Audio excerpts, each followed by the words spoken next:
You've been lied to since your first report card.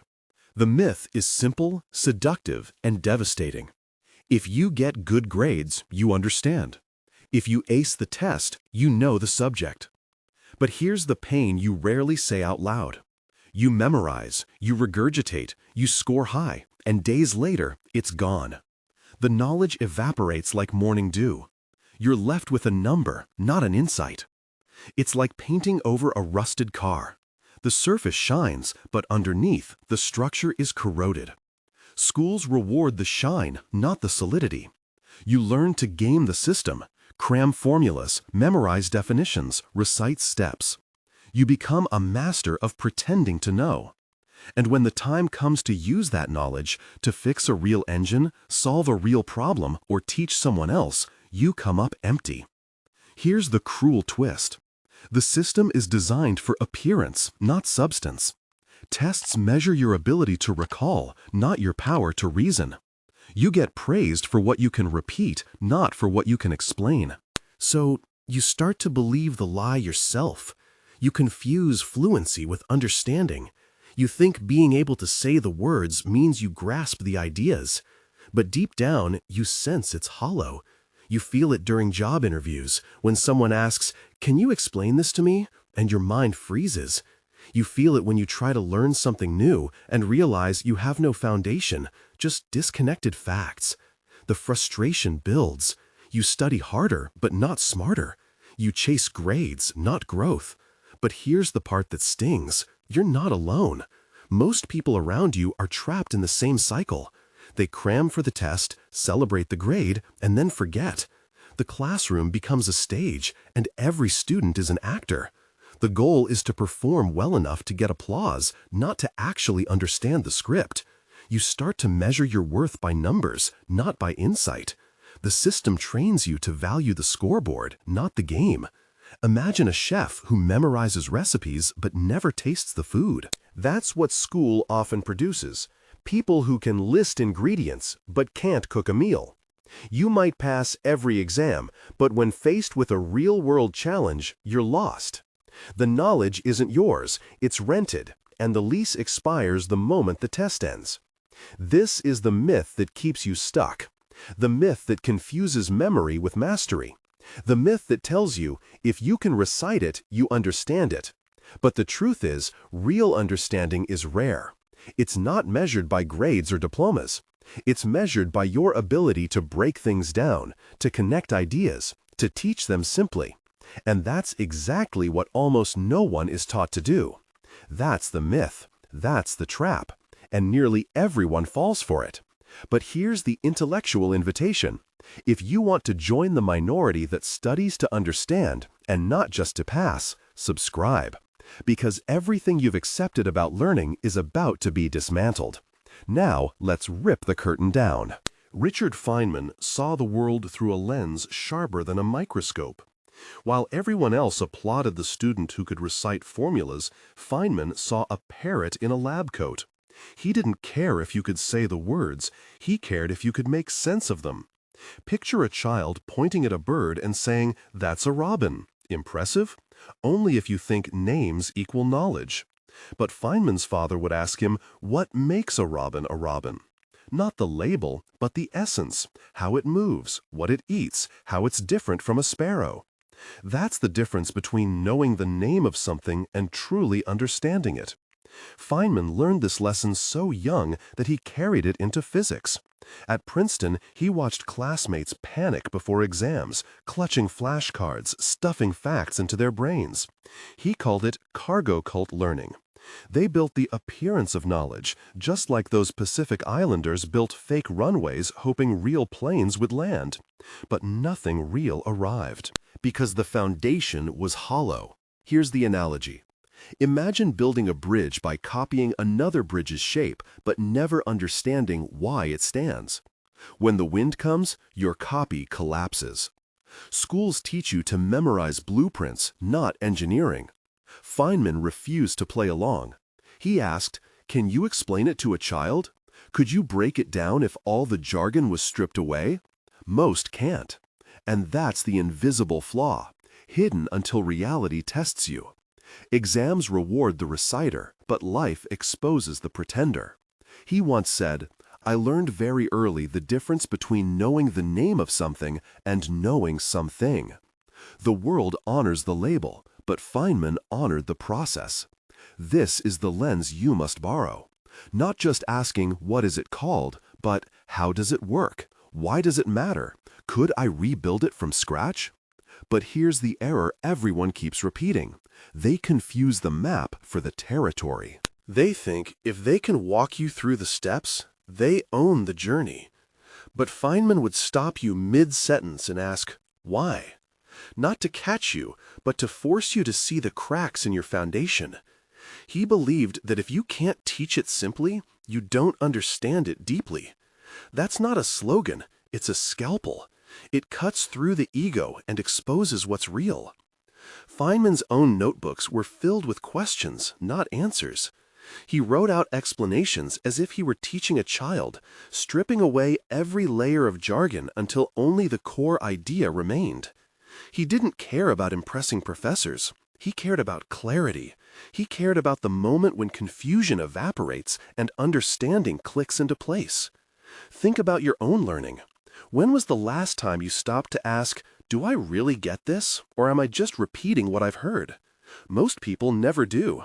They're too busy chasing grades, approval, or the next shiny fact. But Feynman's lens demands more. It demands honesty. It demands that you face what you don't know and wrestle with it until it becomes yours. So, the next time you're tempted to memorize, remember, a parrot can recite Shakespeare, but it doesn't understand a word. Don't be the parrot. Be the physicist who sees through the noise, who digs until the truth is simple enough to teach a child. That's the Feynman lens, and it changes everything. Here's what almost no one tells you. Your brain doesn't work like a filing cabinet. You can't just stack facts in neat folders and expect knowledge to emerge. School acts like brute force is enough, as if shoving information in will make you smarter. But your biology rebels. Let me show you. Picture a box overflowing with tangled wires. Each wire is a fact you crammed the night before an exam.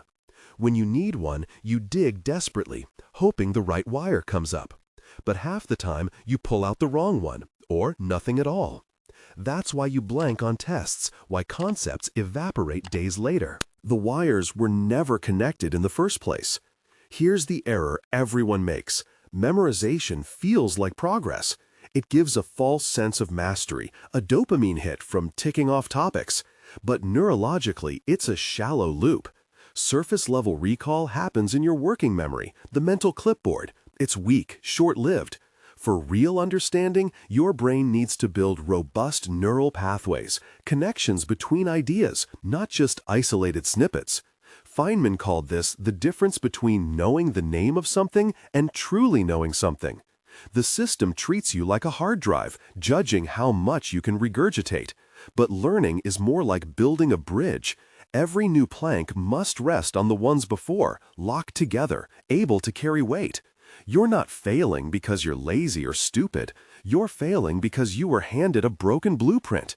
Forcing facts in isn't learning. Your brain's architecture demands meaning, context, and connection. Otherwise, the knowledge collapses at the first sign of stress, a test, a real-world problem, a question you didn't expect. This is why so many students coast, then crash. The system rewards short-term recall, not deep understanding. But Feynman's approach, relentless curiosity, ruthless clarity, works with your biology, not against it. The question isn't, did I memorize enough? It's, can I connect, explain, and use this? But here's the deeper flaw. Repetition without reflection is just noise. Think of a piano student who practices the same mistake 1,000 times.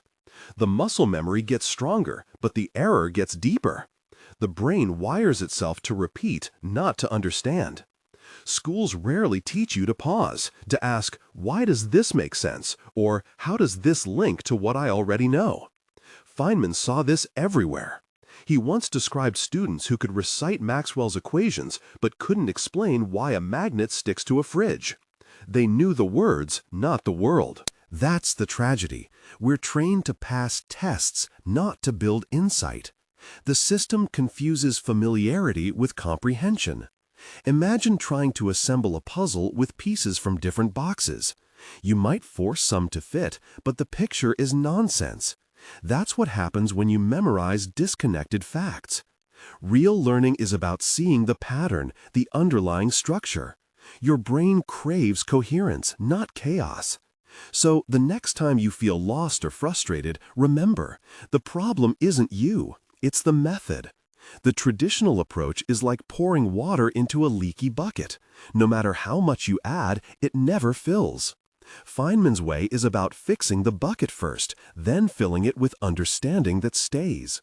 This is the turning point. Once you see the flaw, you can stop blaming yourself and start demanding a better strategy. The old way is broken. It's time to build something that works. Here's the first principle Feynman used to slice through intellectual fog. Never confuse knowing the name of something with knowing the thing itself. It's like looking at the label on a jar and thinking you've tasted what's inside. Schools teach you to memorize names, photosynthesis, mitosis, inertia, but can you actually explain what's happening? Or did you just tape a word to a mystery? Feynman called this the difference between knowing the name of a bird and knowing the bird. You can point and say, "That's a robin," in any language. But do you know how it flies, what it eats, how its wings work? Most students collect names the way museums collect artifacts, on display but lifeless. The world is full of people who can recite definitions but can't solve a real problem if it lands on their desk. That's the difference between a parrot and a physicist. Here's the core. Real understanding means you can break something down, build it back up, and explain it so a child gets it. If you can't, you're stacking bricks of jargon with no mortar of meaning. Your brain doesn't connect the dots, it just labels them. Imagine a mechanic who knows the names of every car part but can't fix an engine. Would you trust your car to him?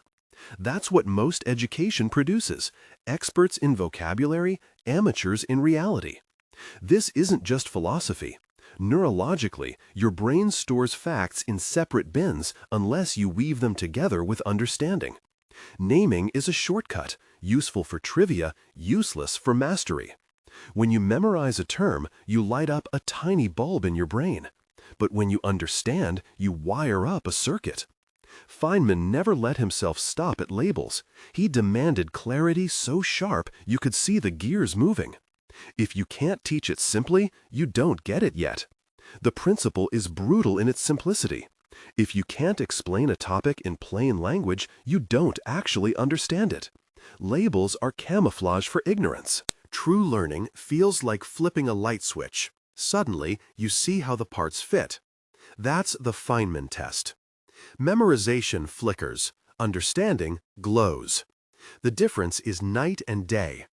So the next time you finish a chapter and think, "I know this," challenge yourself. Strip away the jargon, ditch the fancy terms, and see if you can make it obvious to someone else. If not, you've just painted the outside of the jar. The real flavor is still locked inside. Feynman's principle isn't just for physics. It's for anything you want to master. If you can't make it simple, you haven't made it yours. And until you do, you're just another label collector in a world desperate for real thinkers. Here's how you break out of the jar. Step by step, no fluff. First, pick a concept you think you understand. Not a textbook definition, not a memorized phrase, something you truly believe you grasp. Write it at the top of a blank page. Now, imagine you're explaining it to a curious 12-year-old. Strip away every technical term, every shortcut. If you find yourself reaching for jargon, stop. Replace it with plain language. If you can't, that's your first red flag. Think of it like building a Lego model from scratch. If you can't describe how each piece connects, you're just following the picture on the box, not understanding the structure. Write out your explanation, step by step. When you hit a wall, when you hesitate, stumble, or realize you can't explain why something works, circle that spot. That's your gap. Most people gloss over these moments. They move on, hoping no one will notice. But this is where the gold is. That gap is the edge of your knowledge, the frontier where real learning happens. Now go back to your sources, textbooks, lectures, videos, whatever it takes. But don't just copy-paste the answer. Hunt for the underlying logic. Ask yourself, why does this step make sense? Why does this principle hold? When you find the answer, don't settle for the official explanation. Rewrite it in your own words, as if you're teaching it to someone who's never heard it before. If you can't make it simple, you don't own it yet. Repeat this cycle. Explain, find gaps, fill gaps, re-explain. Each time, your explanation should get clearer, tighter, more obvious. But don't stop there. Test your clarity. Find someone, a friend, a sibling, even a rubber duck. Explain it out loud. Watch their face. If they get lost, that's feedback. Simplify again. If they ask a question you can't answer, don't dodge it. Dive in. That's your next gap. The process never really ends. Each explanation reveals a new edge, a new question. Feynman called this learning by teaching. You're not a passive student anymore. You're the architect, building a mental structure from the ground up. No wallpaper, no decorations, just the real framework. The more you do it, the more you'll see most so-called experts are just good at reciting the picture on the box.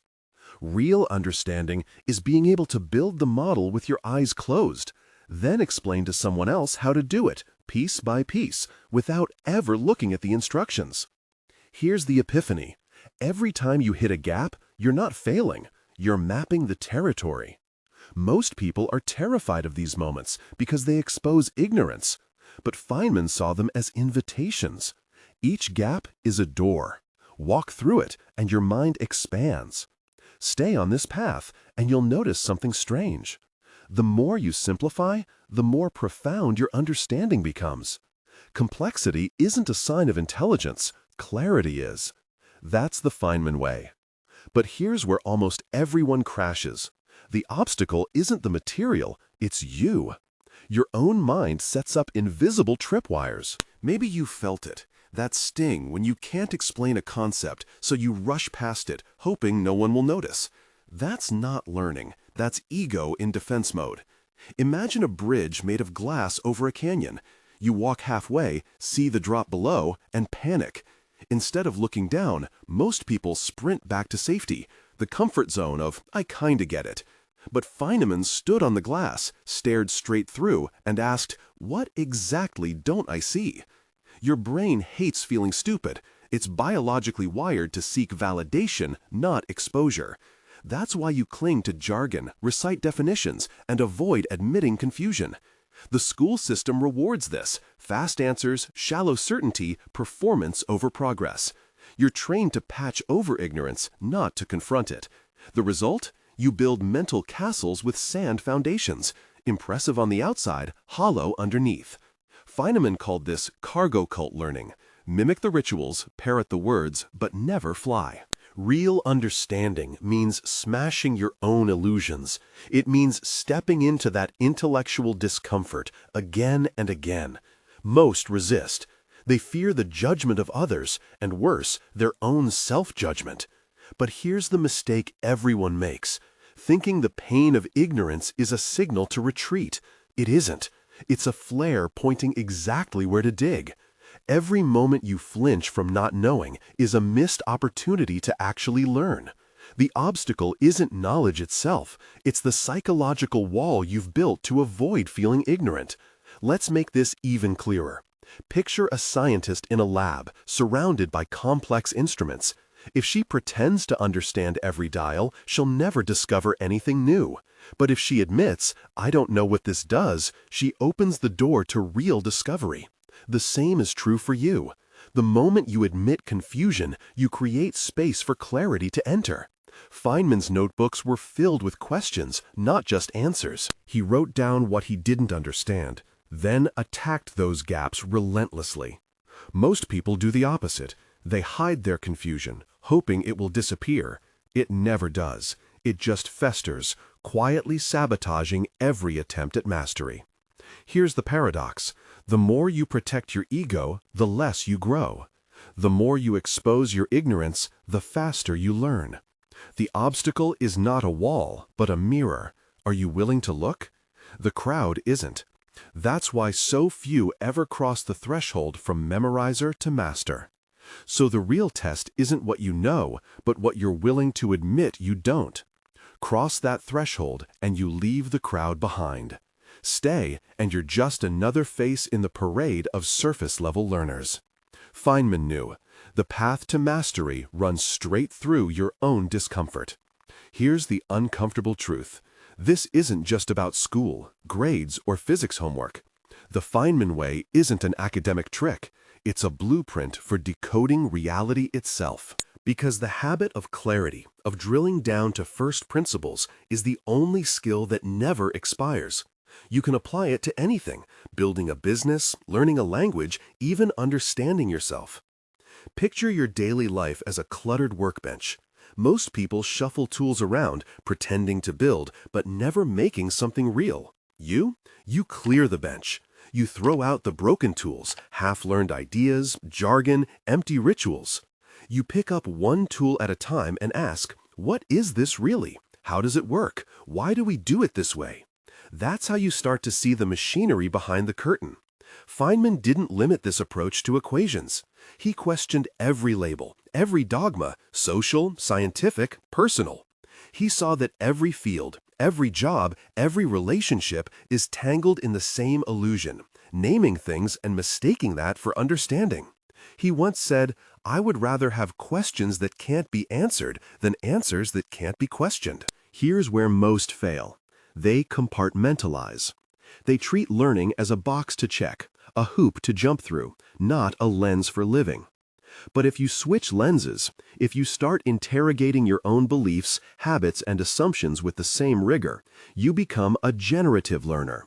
You don't just absorb information, you regenerate it, reshape it, make it yours. This is where the Feynman mindset cracks the code.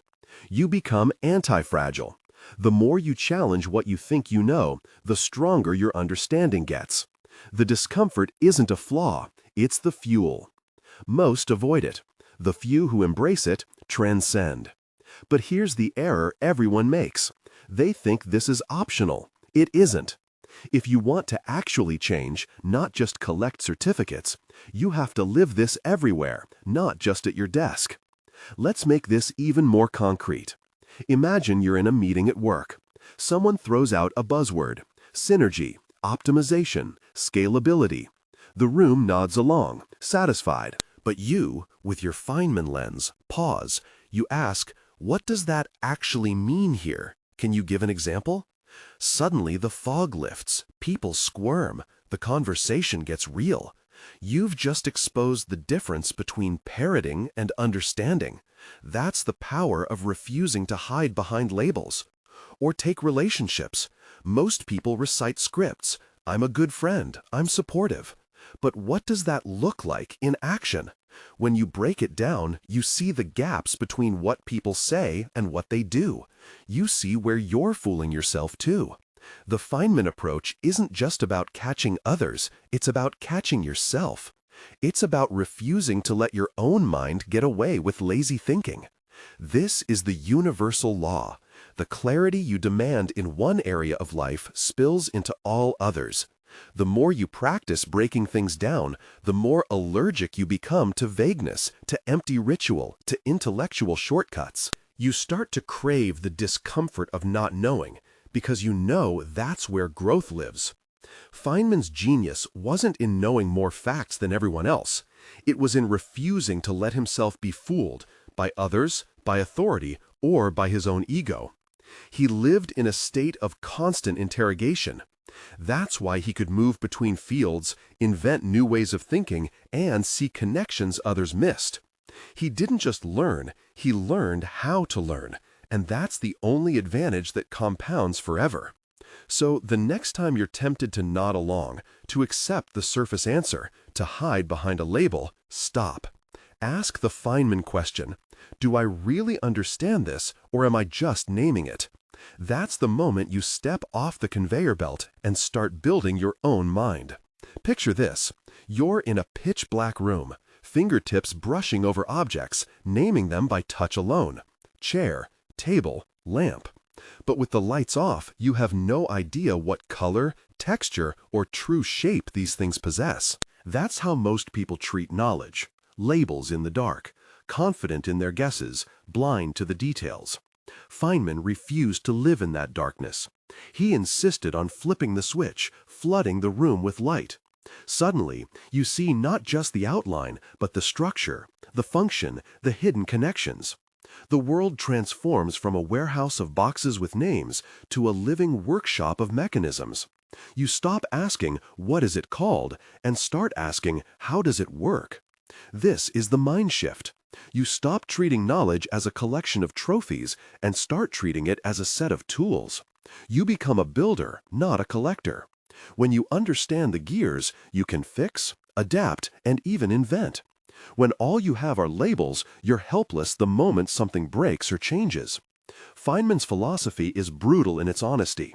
He knew that pretending to understand is the fastest way to stay ignorant. He challenged himself, and you, to strip away the comfort of big words and clever phrases. If you can't explain it to a child, you don't really get it. If you can't break it down, you're just parroting. That's not intelligence, that's theater. But here's the epiphany. When you build from first principles, you become anti-fragile. Facts can change, details can shift, but your understanding adapts. You're not memorizing a map, you're learning to navigate. You're not afraid of confusion anymore. You use it as a compass. Confusion points to the edge of your knowledge, the exact place you need to dig deeper. That's where growth happens. This shift isn't just about exams or grades. It's about how you approach every problem, every conversation, every challenge. You stop fearing the unknown. You stop hiding behind jargon. You start seeking clarity, even if it means admitting you don't know yet. That's intellectual courage. That's the Feynman way. So, what does life look like when you live with the lights on? You become immune to the performance of knowing. You see through the fog of complicated language and get to the heart of things. You become the person who can teach, not just repeat. You're not satisfied with surface answers. You want to see the engine, not just the paint job. Here's your invitation. If this video shifted even one gear in your mind, the next will ignite the whole engine. Subscribe for your next mind shift and start living with the light on. Don't settle for labels in the dark. Build a mind that sees, questions, and understands. That's the only way to escape the biggest lie schools ever told you.